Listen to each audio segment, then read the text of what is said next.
Et je vous invite à ouvrir vos Bibles ce matin à Juge chapitre 13. Juge chapitre 13. Il y a quelques semaines, c'était la fête des mères aux États-Unis et un de mes frères me l'a rappelé, ou mes filles me l'a rappelé. Et je vous ai parlé, si vous étiez sur YouTube, de la mère de Samuel, Anne. Et aujourd'hui, c'est la fête des mères en France. Et je pense qu'il faut marquer le coup également en rendant hommage à toutes les mamans qui ont mis leur vie en danger, on ne peut pas dire autre chose, pour mettre chaque enfant au monde, et puis qui investissent 20 et plus années de leur vie pour éduquer les enfants, puis les voir devenir autonomes. Et beaucoup d'hommes, dans certains âges, sont très affectés par la mort de leur mère parce que on en a toujours besoin. Et je sais que pour la mienne, très souvent, j'y pense et je sais ce qu'elle me conseillerait, je sais ce qu'elle aurait dit. Quand on connaît bien quelqu'un, le souvenir reste et l'influence continue au-delà du tombeau. Ce matin, c'est la mère de Samson qu'on va regarder. Et cette femme qui n'est pas nommée dans la Bible, on a le père Manoach, sauf Madame Manoach si vous voulez, mais même si nous n'avons pas son nom, elle enseigne beaucoup de leçons à travers le chapitre 13 du livre des Juges, que j'aimerais lire.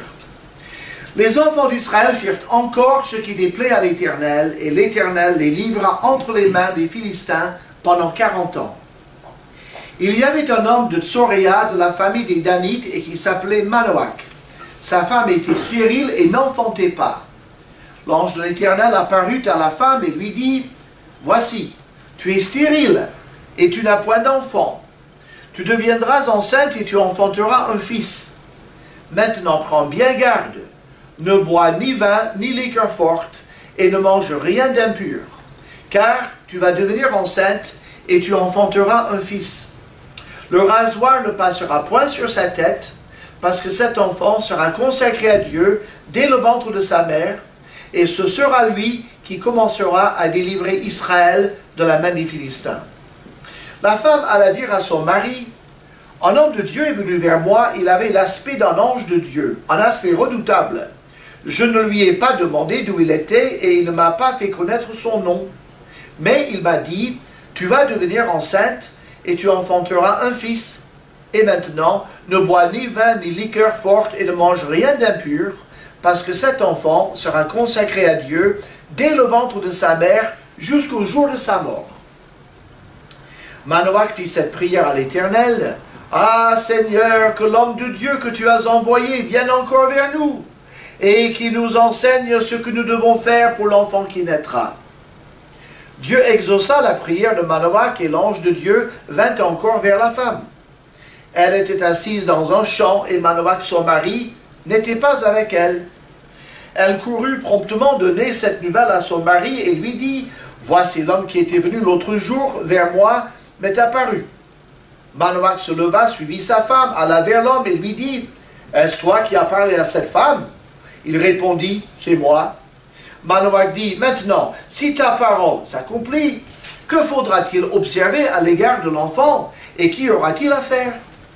L'ange de l'Éternel répondit à Manoach, « La femme s'abstiendra de tout ce que je lui ai dit. Elle ne goûtera d'aucun produit de la vigne, elle ne boira ni vin ni liqueur forte, elle ne mangera rien d'impur, elle observera tout ce que je lui ai prescrit. » Manoach dit à l'ange de l'Éternel, « Permets-nous de te retenir et de t'apprêter un chevreau. » L'ange de l'Éternel répondit à Manoach, « Quand tu me retiendrais, je ne mangerai pas de ton mets, mais si tu veux faire un holocauste, tu l'offriras à l'Éternel. » Manoach ne savait point que c'était un ange de l'Éternel. Et Manoach dit à l'ange de l'Éternel, « Quel est ton nom, afin que nous te rendions gloire, quand ta parole s'accomplira ?» L'ange de l'Éternel lui répondit, « Pourquoi demandes-tu mon nom? Il est merveilleux. » Manoach prit le chevreau et l'offrande et fit un sacrifice à l'Éternel sur le rocher. Il s'opéra un prodige pendant que Manoach et sa femme regardaient. comme la flamme montait de dessus l'autel vers le ciel, l'ange de l'Éternel monta dans la flamme de l'autel. À cette vue, Manoach et sa femme tombèrent la face contre terre. L'ange de l'Éternel n'apparut plus à Manoach et à sa femme. Alors Manoach comprit que c'était l'ange de l'Éternel, et il dit à sa femme, « Nous allons mourir, car nous avons vu Dieu. » Sa femme lui répondit, « Si l'Éternel avait voulu nous faire mourir, il n'aurait pas pris de nos mains l'holocauste et l'offrande. Il ne nous aurait pas fait voir tout cela, et il ne nous aurait pas maintenant fait entendre pareille chose. » La femme enfanta un fils, et lui donna le nom de Samson. L'enfant grandit et l'Éternel le bénit, et l'esprit de l'Éternel commença à l'agiter à Machanédan entre Tsoria et Eshtaol. Que le Seigneur bénisse sa parole que nous venons de lire. Alors le livre des Juges est un des livres les plus tristes de la Bible. Je pense que c'est le plus triste. Pourquoi? Parce qu'il n'y avait pas de roi, il n'y avait pas d'autorité reconnue. Et la Bible dit dans le dernier verset, pendant ces 300 ans que durait la période des juges, chacun faisait ce qui lui semblait bon. C'est l'anarchie. C'est il me semble que, ça me paraît logique, ça me paraît bien, ma vérité à moi c'est ci, toi tu as ta vérité, moi j'ai la mienne, je fais comme je veux, tu fais comme tu veux. Tant que tout le monde obéit aux autorités, il y aura un minimum d'ordre social. Mais quand il n'y a plus de gouvernement, c'est l'anarchie, c'est le désordre, c'est le crime, c'est tout le mal dont le cœur de l'homme est possible, sort. Et personne n'est là pour le retenir. Donc c'était une période terrible dans l'histoire d'Israël. Et donc comme le juge raconte toute cette période, c'est une période triste. Et en matière de juge, Samson nous paraît l'un des plus tristes exemples de juge. Un homme qui ne pouvait pas laisser les femmes tranquilles, qui a fait un mauvais mariage, qui a passé sa vie à tuer des gens dans des circonstances bizarres. La moitié des choses étaient de sa faute. Il n'a pas bien respecté ses vœux. Quand on voit quelqu'un qui tourne comme ça, malgré le fait qu'il avait quand même confiance en l'Éternel, parce que malgré tout, Samson est dans le chapitre des héros de la foi. À côté d'Abraham, d'Isaac, de Moïse, de tous ces gens de Josué, ces hommes grands, mais bon, comme on dit, il avait des pieds d'argile. Hein. Il avait vraiment de gros défauts. Et on serait tenté de penser qu'un garçon qui tourne comme ça, ses parents ne devaient pas très bien l'éduquer. Peut-être qu'il n'avait pas une éducation qui le préparait à un destin si grand. Eh bien, c'est tout le contraire. Les fautes de Samson sont vraiment les fautes de lui, pas de ses parents. Dieu a choisi soigneusement les parents de ce garçon. Et si nous sommes déçus de l'exemple de Samson, on ne doit pas être déçu de la vie de ses parents et notamment de sa mère, puisqu'il s'agit d'elle qu'on veut parler aujourd'hui, de son témoignage. Et on ne la verra plus, ni avant ni après, dans la Bible. La femme de Manoach, c'est ici, chapitre 13. D'abord, dans le verset 2, il y avait un homme de Tsoria, de la famille des Danites, et qui s'appelait Manoach. Sa femme était stérile et n'enfantait pas. Ce n'est pas la seule femme dans la Bible qui était stérile. D'ailleurs, on les connaît toutes. Et toutes ces femmes stériles dont la Bible dit qu'elles étaient stériles ont joué un rôle essentiel dans l'accomplissement du plan de Dieu. Dieu, chaque fois, a fait un miracle pour faire naître un enfant qui serait un acteur majeur dans son plan. Vous avez par exemple Isaac et Jacob, les deux patriarches qui ont suivi Abraham et qui ont fondé le peuple d'Israël, nés tous les deux de femmes qui ne pouvaient pas avoir d'enfants. Le grand juge qui a terminé la période des juges et qui a démarré la période des rois, le prophète Samuel, un des plus grands serviteurs de Dieu de tous les temps, est né d'une femme stérile qui s'appelait Anne. Jean-Baptiste, le grand précurseur de l'Éternel, de Jésus-Christ, celui dont Jésus a dit, de femme, il n'est jamais né un homme plus grand que Jean-Baptiste. Il est né d'Élisabeth, une femme âgée et stérile.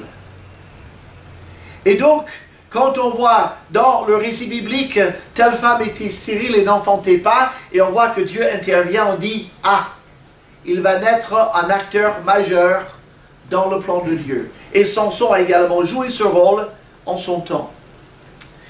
Mais ce qu'on remarque chez elle, sa femme était stérile et n'enfantait pas. On ne dit pas comment elle se sentait. Avec la mère de Samuel, on sait qu'elle éprouvait beaucoup de chagrin. Mais justement, le manque de tout commentaire par rapport à cette femme et la manière dont elle réagit à l'annonce de l'ange montre que cette femme semblait avoir accepté sa situation sans amertume. Elle était stérile, elle n'enfantait pas, et elle acceptait sa situation sans amertume. Elle le sait, elle est dans une situation spirituelle où Dieu peut l'utiliser.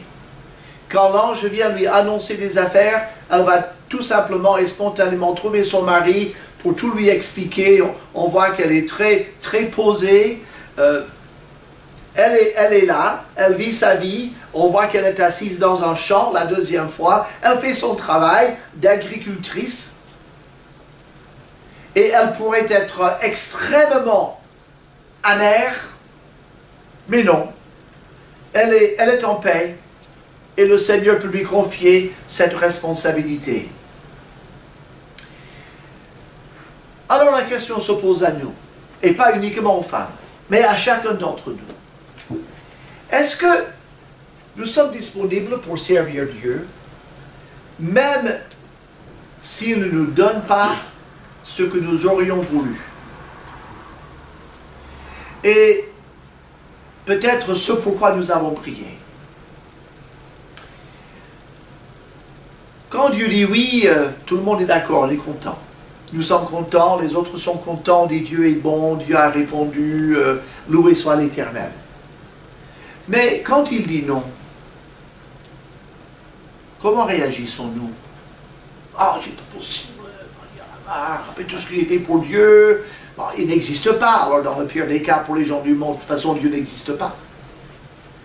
J'ai connu un cher frère qui a quand même servi le Seigneur fidèlement, mais il y avait une faille majeure dans sa vie. C'est pas moi qui le dis, c'est lui qui le disait. Il avait prié intensément pour quelque chose que Dieu n'a pas voulu lui donner. Et à partir de ce moment-là, il a dit, je ne prierai plus. Alors, il a fait des études bibliques, il a lu sa Bible, il a peut-être prié chez lui, mais dans des réunions de prière, il a dit, je ne prie plus. Et je n'ai jamais entendu prier. Et il m'a dit, voilà pourquoi. Parce que Dieu ne m'a pas donné, j'ai prié pourtant, il ne m'a pas donné, et bien moi je ne prie plus. C'est horrible. Nous prions, Dieu veut que nous prions. Mais quand nous prions, quel que soit le sujet, nous devons faire comme Jésus, que ta volonté soit faite. Que ta volonté soit faite. Quand tu veux que ta volonté soit faite. Si tu veux répondre à ma prière, réponds-y quand toi tu sais que c'est le bon moment pour répondre. Quand je serai prêt à accepter la réponse. Quand la réponse ne me fera pas de mal. Parfois nous prions des choses, le Seigneur dit, mais si je te réponds maintenant, ça te fera plus de mal que de bien. Tu demandes une grande bénédiction, mais spirituellement, tu n'es pas en état de la gérer. Alors je ne peux pas te la donner, alors que je voudrais le faire. C'est comme un enfant qui va demander un cadeau que les parents disent, mais tu n'es pas en âge d'avoir un tel cadeau. Nous reconnaissons que la demande est bien fondée, que tu l'auras peut-être un jour, que tu pourras vraiment l'apprécier, mais aujourd'hui, même si tu le désires, ça ne te ferait pas du bien, ça pourrait même être dangereux pour toi d'avoir ça. Combien de jeunes de 14 et 15 ans sont morts sur le scooter que leurs pères leur ont offert parce qu'ils avaient tellement insisté? C'est un exemple. Mais cette femme elle était en paix et elle semblait avoir une vie avec Dieu. En tous les cas, l'ange de l'Éternel n'a aucun mal pour venir lui confier une très grande mission et il connaît les cœurs. Et tout ce qu'on voit d'elle dans ce chapitre vient conforter cette idée que c'était une femme pieuse. Il parle à une femme sans nom. Vous dites, bon là, qu'est-ce qu'on peut dire? On ne connaît pas son nom. Elle avait un nom, bien entendu, elle avait un nom. Mais Dieu ne nous juge pas utile de nous donner ce nom. Et c'est bien le seul cas d'une femme stérile qui va jouer un rôle majeur dans le plan de Dieu dont nous ne connaissons pas le nom. La mère de Samuel, vous connaissez son nom. La mère de Jean-Baptiste, la mère d'Isaac, la mère de Jacob. Et ces gens-là, on connaît le nom de leur maman. On les connaît bien. Mais Madame Manoach restera toujours pour nous anonyme. Et pourtant, elle fait partie de ces héroïnes de la foi. Et ça, juste ce détail, que nous ne connaissions pas son nom, elle accepte une place obscure. Elle accepte, elle ne cherche pas à s'affirmer, elle ne cherche pas à se montrer. C'est impressionnant quand on entend parfois des hommes politiques ou des gens qui sont très riches, vers la fin de leur vie ou quand ils commencent à prendre de l'âge, ils commencent à parler de ce qu'ils vont laisser derrière eux. Vous savez, laisser ma trace dans l'histoire. Comment les gens me considéreront-ils dans 20 ans, dans 30 ans? Ça les préoccupe, ça les obsède.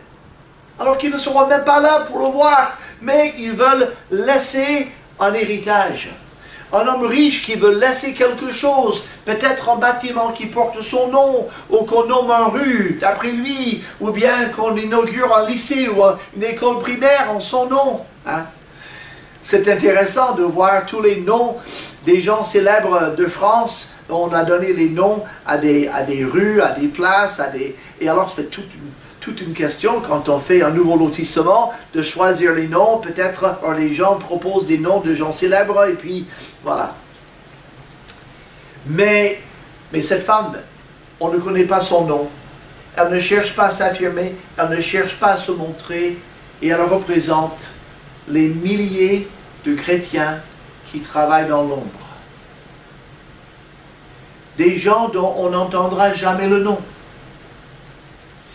Dans le réveil du pays de Galles, le plus grand réveil qui a secoué l'Angleterre en 1904 et 1905, on a entendu parler de 2 hommes célèbres qui ont conduit le réveil. Mais on ne connaît que très peu de chrétiens connaissent le nom des 2 femmes qui ont prié pendant des années avant que le réveil ne se produise. Alors, bien sûr, si on étudie l'histoire de l'Église, on va trouver leurs noms, mais ce n'est pas des noms qui sont sur toutes les lèvres, comme Moody ou Spurgeon, ou des grands hommes, Jean Calvin, Martin Luther. Il y a des gens qui sont célèbres, tout le monde connaît leurs noms, mais il y a des gens qui ont fait un travail immense pour le Seigneur dont on ne connaîtra jamais le nom. Et à ces gens-là, ça leur est égal. Ils ne cherchent pas à être connus. Parce qu'ils ont compris que d'être connu de Dieu et connaître Dieu, c'est ce qui fait que la vie vaut la peine d'être vécue. La popularité, la célébrité, c'est un feu qui brûle davantage de gens que ça n'éclaire. Hein? Quand on pense à ces vedettes de la chanson, beaucoup sont déstructurés dans leur tête et la célébrité vient, elle est trop forte. Elle est trop vive, les lumières sont trop brillantes et ces gens s'abîment dans l'alcool, dans la drogue et meurent prématurément. Être connu, être célèbre, c'est dangereux pour beaucoup. Mais être connu de Dieu et connaître Dieu n'est jamais dangereux pour personne. Et accepter de ne jamais être connu, mais de vivre sa vie pour Dieu et de compter pour Dieu et que Dieu compte pour nous. Je pense qu'on a une grande leçon à prendre ici dans la femme de Manoach. Est-ce que nous sommes prêts à travailler dans l'ombre, peut-être sans jamais être reconnus pour notre amour pour Dieu. Aujourd'hui, ça vient souvent dans l'actualité. La reconnaissance de mon statut. Hein? Qu'on soit infirmière, qu'on soit steward en ligne des avions, que l'on soit salarié dans une usine. Il y a des gens qui disent, mais ma vie est répétitive, elle est fatigante, je ne suis pas payé à la mesure de mes capacités. Si les gens voyaient combien ce travail est important, je pense aux éboueurs. S'il n'y avait pas d'éboueurs, on serait dans de sérieux problèmes, n'est-ce pas? Et un éboueur qui va chercher ces bennes d'ordures des autres pourrait dire, mais on ne me reconnaît pas, on ne me célèbre pas, voilà, quand je passe, personne ne vient m'applaudir à la fenêtre. Mais on pourrait continuer longtemps. Mais cette quête de reconnaissance peut gâter l'enfant de Dieu aussi, dans tous les domaines de sa vie. Et pour être libéré de ça, si on dit, Dieu me voit, je sais que ce que je fais est à la gloire de Dieu, je sais que Dieu a plaisir à me voir vivre, alors ça nous donne un équilibre. Et ça nous donne une libération du regard des autres, que ce soit la célébrité ou que l'on soit totalement inconnu. L'un comme l'autre peuvent être les pièges si on ne fait pas attention. Il parle à une femme son nom. Mais il demande à cette femme, et c'est pas rien, une consécration totale de son corps à elle avant la conception de l'enfant. Il dit, tu vas devenir enceinte à partir de maintenant. Elle n'est pas encore enceinte. À partir de maintenant, tu ne manges plus rien qui relève du raisin. Ni jus de raisin, ni pépins de raisin, ni vin, ni liqueur forte. Interdit. Quand cet enfant naîtra, jamais il ne faut lui couper les cheveux. Tu vas rester pur et tu vas garder ton enfant pur dès sa naissance. Mais pendant qu'il est en conception et pendant le temps de ta grossesse, toi aussi tu vas observer ces règles. Ça, c'est une des meilleures preuves que la vie commence et la responsabilité commence à la conception de l'enfant. Même pendant qu'il est dans le sein de sa mère, il devait être naziréen, ce vœu spécial de consécration à Dieu. Ça nous rappelle aussi que les mauvaises habitudes des parents peuvent jouer sur la santé de leurs enfants. Ça, c'est médical. Mais une femme qui fume ou qui boit, surtout immodérément, ça peut avoir de terribles conséquences sur le fœtus et sur la vie de l'enfant qui va naître. La drogue, pareil. Ça nous montre aussi que, spirituellement, c'est pas comme si nous sommes des mamans et des papas qui sont en train de faire naître des enfants dans le sein d'une femme, comme dans le sein d'une femme, comme cette femme qui va avoir naître enfant de son corps. Mais nous sommes dans une sorte de processus où nous nous influençons les uns les autres. Nous ne pouvons pas parler sans influencer quelqu'un. Parfois, certains chrétiens pensent « je peux faire n'importe quoi, je suis tellement le petit chrétien anonyme, d'abord tout ce que je ferai ne sera pas remarqué, et ce que je ferai me concerne à moi mais ne concerne pas les autres, ça n'affectera personne. » Et c'est étonnant de voir à quel point quelqu'un nous regarde vivre, réagir, faire, et nous prend comme exemple. Et on aurait tous envie de dire « mais surtout ne me prenez pas comme exemple !» Alors ça me ferait peur si on me prenait comme exemple. On n'empêchera pas les gens de nous prendre comme exemple. Et nos enfants notamment, leurs parents sont toujours leur exemple.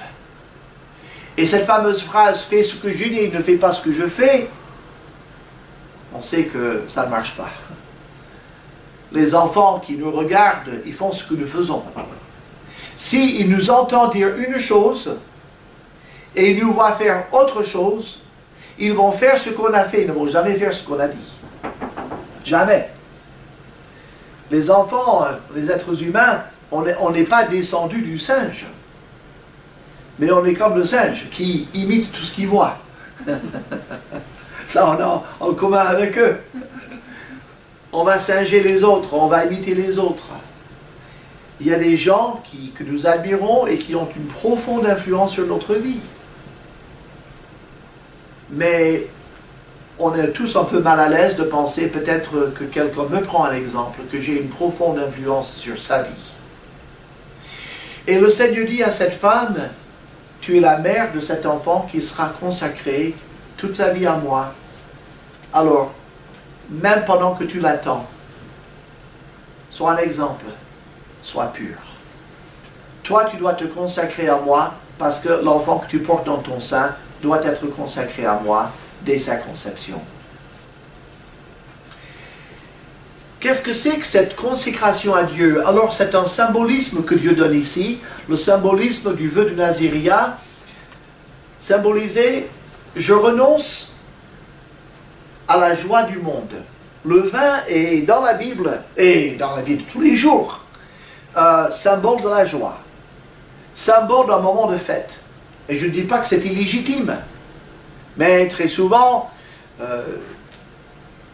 quand on reçoit quelqu'un, immédiatement, qu'est-ce que je vous sers? On ne dit pas du pourboire, mais on reçoit quelqu'un, on veut avoir un moment de convivialité, on parle du verre de l'amitié, du pot de l'amitié, du pot du départ, hein, dans le monde de l'entreprise, dans la société, un petit jus, un petit vin, quelque chose, c'est un symbole de joie et de convivialité. Et c'est pas illégitime, mais c'est quelque chose du monde, c'est quelque chose de l'humain. Mais celui qui se consacrait à Dieu dans le vœu de Naziréat devait notamment s'abstenir de tout ça. La preuve que ce n'était pas contre la volonté de Dieu, c'est que toutes les autres personnes pouvaient en boire librement, mais pas celui qui était consacré entièrement à Dieu. Pourquoi? Parce qu'il devait montrer, en observant cette coutume-là, qu'il trouvait sa joie dans sa relation avec l'Éternel. Il ne trouvait pas sa joie dans ce qui fait la joie des gens normaux, on va dire. Je n'attends pas de boire un verre pour être heureux. Je trouve ma joie dans le Seigneur, exclusivement et en rien d'autre. C'était ça le sens de cette interdiction. Un renoncement à l'impureté, et puis alors un renoncement à la considération du monde. Contrairement comment dire, à la loi de la nature, et c'est l'apôtre qui le dit en Corinthiens chapitre 11, que la nature enseigne que l'homme doit porter des cheveux courts et qu'une femme peut avoir des cheveux longs. Ça, c'est la nature ne vous enseigne-t-elle pas cela. Un homme dont les cheveux étaient longs, c'était comme une sorte de honte. Et c'était aussi un signe extrêmement visible pour tous. Quand cet homme passait dans la société hébraïque, il ne ressemblait pas aux autres. Les hommes avaient des cheveux courts, plus ou moins, et cet homme-là, ben, on le voyait de loin, on voyait que ce n'était pas pareil que les autres. Ce n'était pas donc un signe de rébellion, puisque c'est Dieu lui-même qui l'exigeait, mais c'était quelqu'un qui est consacré à Dieu et différent des autres. Il est différent, ça se voit, et il y avait une forme d'opprobre, une forme d'opprobre. Pourquoi? Jésus a porté l'opprobre. Jésus n'avait pas des cheveux longs, ce n'était pas un naziréen. Il n'avait pas ce vœu-là. Il a bu du vin, voilà. D'ailleurs, on lui reprochait de boire du vin et de manger avec les publicains et des gens de mauvaise vie. Jean-Baptiste était naziréen. Et lui, donc, devait avoir des cheveux qui n'avaient pas été coupés. Et on sait qu'il se nourrissait de miel sauvage et de sauterelles et qu'il vivait dans le désert. Donc, quand on le voyait, il n'était pas comme les autres. Il ne s'habillait pas comme eux, il n'avait pas des cheveux comme eux, il était bizarre.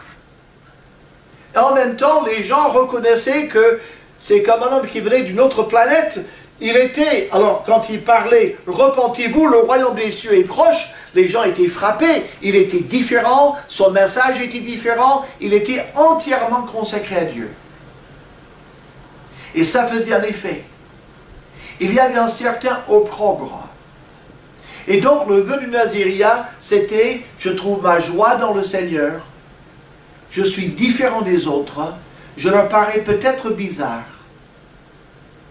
mais je suis consacré à Dieu d'une manière particulière. » Alors c'était quand même un lourd fardeau à porter pour tous ceux qui étaient naziriens. On pouvait faire le vœu de Naziria pendant une période de sa vie. On pouvait par exemple, pendant 1 an ou 2 ou 3, faire le vœu de Naziria. Donc on laissait pousser les cheveux et on arrêtait tout ce qui relevait du raisin. Et après on pouvait faire un sacrifice et quitter le vœu du Naziria. C'était un vœu volontaire. Mais dans le cas de ces hommes-là, c'était à la conception qu'ils devaient commencer ce vœu et ils ne devaient jamais le délaisser jusqu'à la fin de leur vie. C'est Dieu qui les avait choisis pour une mission spéciale.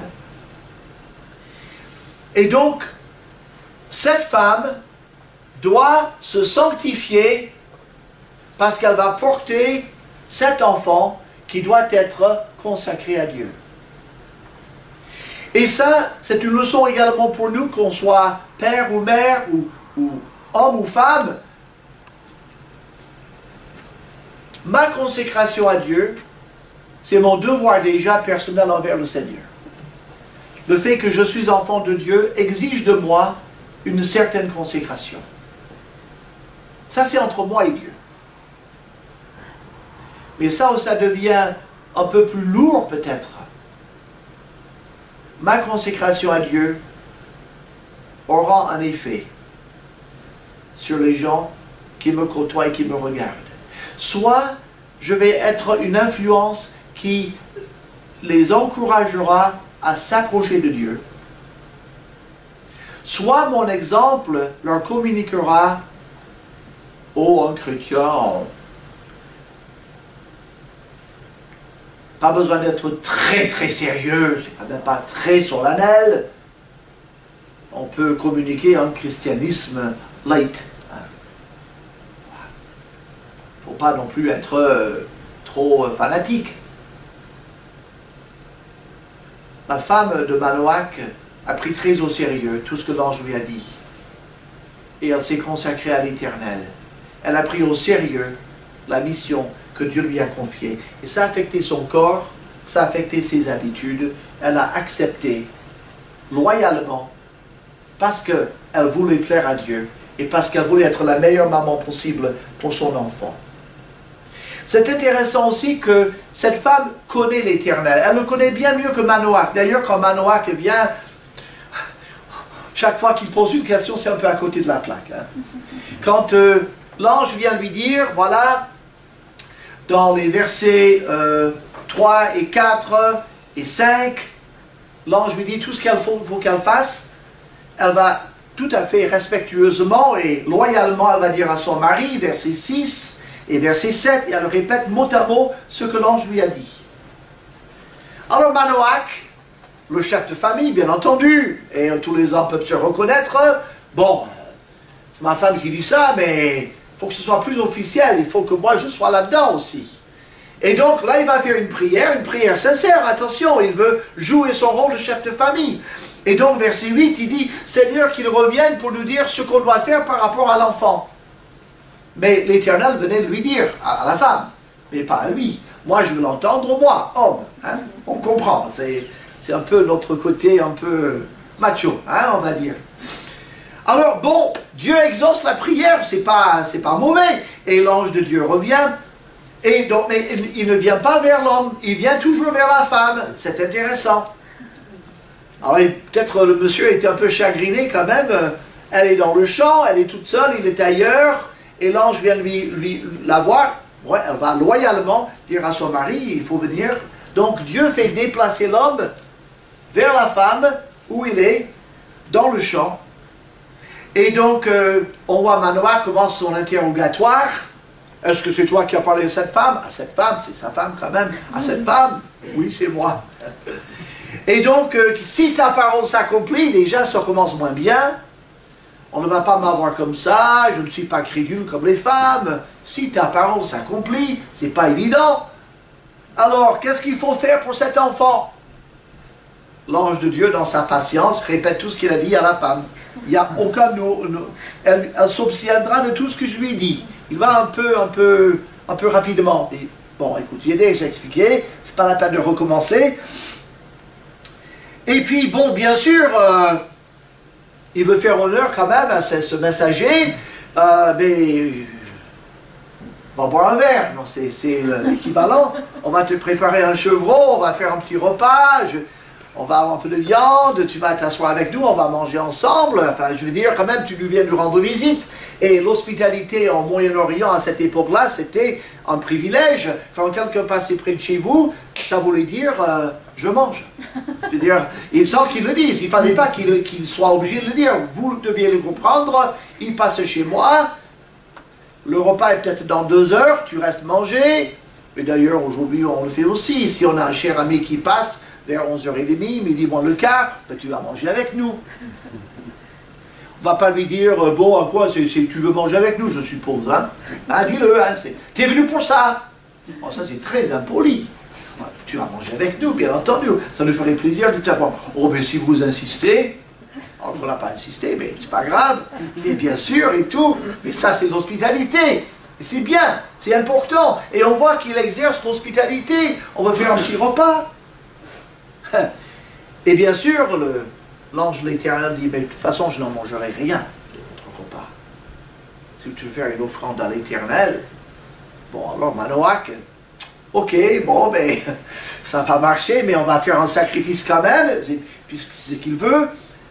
Et puis, une autre question qui, quand même, quel est ton nom afin qu'on te rende gloire? Il pense vraiment comme un être humain, hein, comme nous, voilà. Avant tu dis ça, si ça a lieu, parce que déjà c'était le si, verset 13, si ça a lieu, on veut quand même parler de toi, tu veux sans doute être connu, tu es là parce que tu veux qu'on te connaisse, qu'on te glorifie un peu, hein, c'est... Il parle comme lui, bon, il le pense comme pour lui-même. Tu veux être célèbre, hein. Quand quelquefois quelqu'un est un peu en vue, on dit « Ah, c'est ouais, tu fais ton glorieux, tu veux être célèbre. » En fait, ça traduit ce que nous pensons, pas forcément ce que pense l'autre. Si j'étais à place, moi, je voudrais être célèbre. Donc, j'imagine que tu penses la même chose que moi. On veut te rendre gloire. Ça parle d'un bon sentiment, mais l'ange, il pose des questions. Alors, quand on est devant Dieu, on ne pose pas de questions, c'est lui qui parle. Donc, on ressent Manoach qui dit, bon, avec ma femme, bon, peut-être elle ne sait pas mettre les petits plats dans les grands, moi je propose un repas, il ne veut pas, je vais faire un sacrifice, je demande son nom. Et l'ange de l'Éternel dit, pourquoi tu demandes mon nom? Puis il dit, il est merveilleux. Alors, ici, dans tout ce passage, la phrase qui revient, c'est l'ange de l'Éternel. Et le mot l'ange de l'Éternel, généralement, presque toujours dans l'Ancien Testament, désigne Jésus-Christ avant sa naissance à Bethléem. L'ange de l'Éternel. Quand ce n'est pas Jésus-Christ, c'est un ange. Mais l'ange de l'Éternel, c'est le Seigneur. Et si c'est bien le Seigneur Jésus qui vient ici avant Bethléem, quand il dit « mon nom, il est merveilleux », il veut dire que son nom déjà est merveilleux, mais il a aussi le nom qui est merveilleux. Son nom est merveilleux. Et on le trouve, il est admirable, conseiller, Dieu puissant, merveilleux. Dans Ésaïe chapitre 9, c'est un de ses noms, il est merveilleux.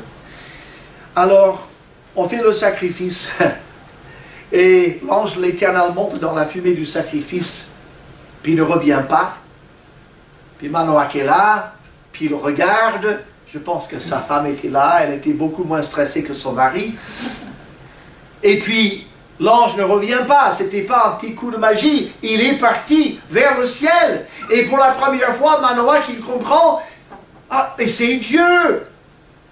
Et là, toute sa théologie lui revient dans la mémoire, qu'il avait appris avec les rabbins, qu'il savait depuis qu'il est tout petit, parce qu'on avait toujours dit au peuple juif, l'Éternel est un Dieu terrible, Moïse n'a pas pu le regarder sur le mont Sinaï, celui qui me voit mourra, il avait toutes ces histoires en tête, et il dit, on a vu le Seigneur, on a vu l'Éternel, on va mourir, et il tombe, il est là, ils sont visage contre terre, Lui et sa femme, il est effrayé, il dit à Madame Manoac, mais on va mourir, on a vu Dieu, on va mourir.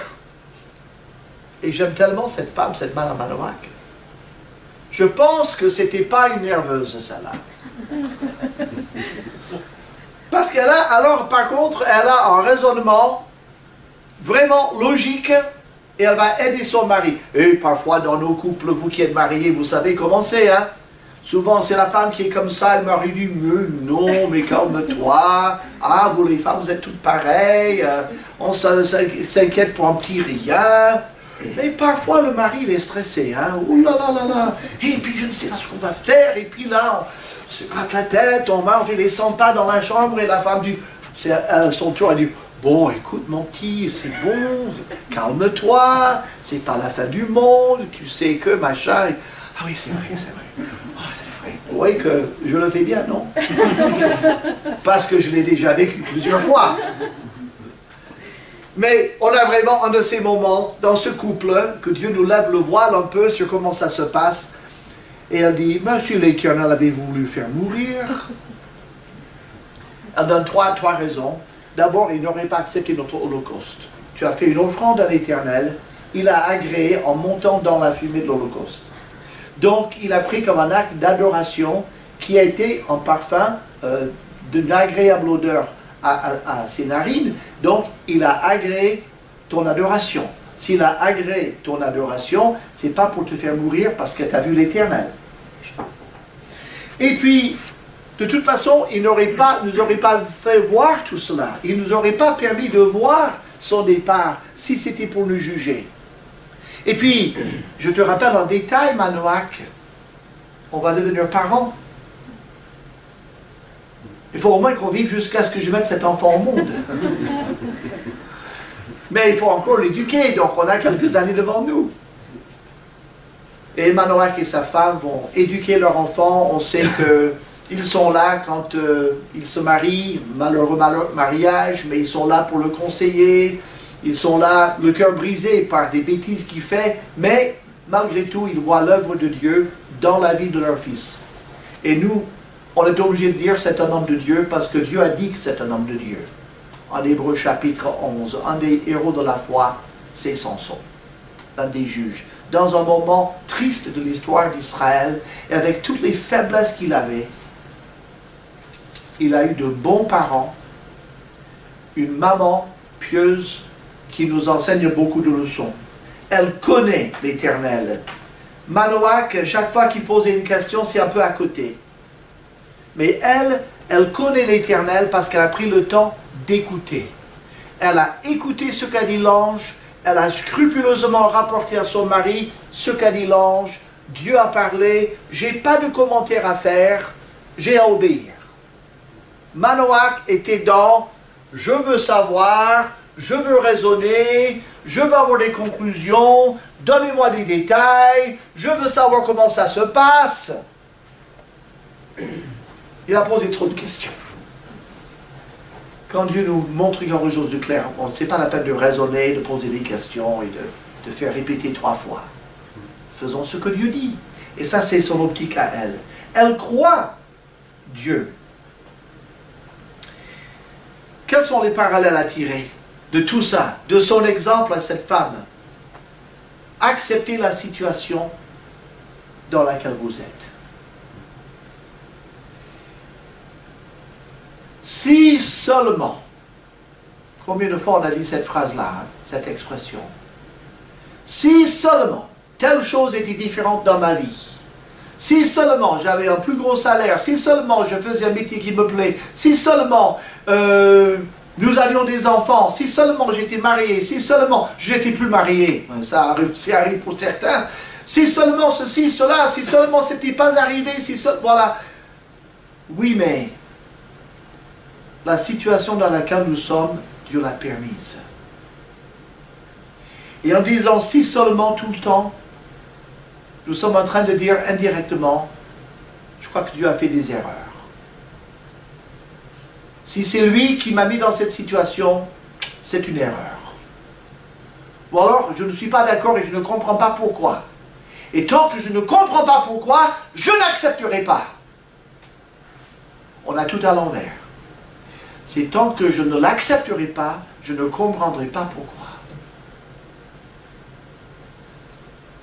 Cette femme, pour une femme à cette époque-là, être stérile, même en tout temps, sans pouvoir avoir des enfants, pour une femme, c'est d'une tristesse quasi infinie.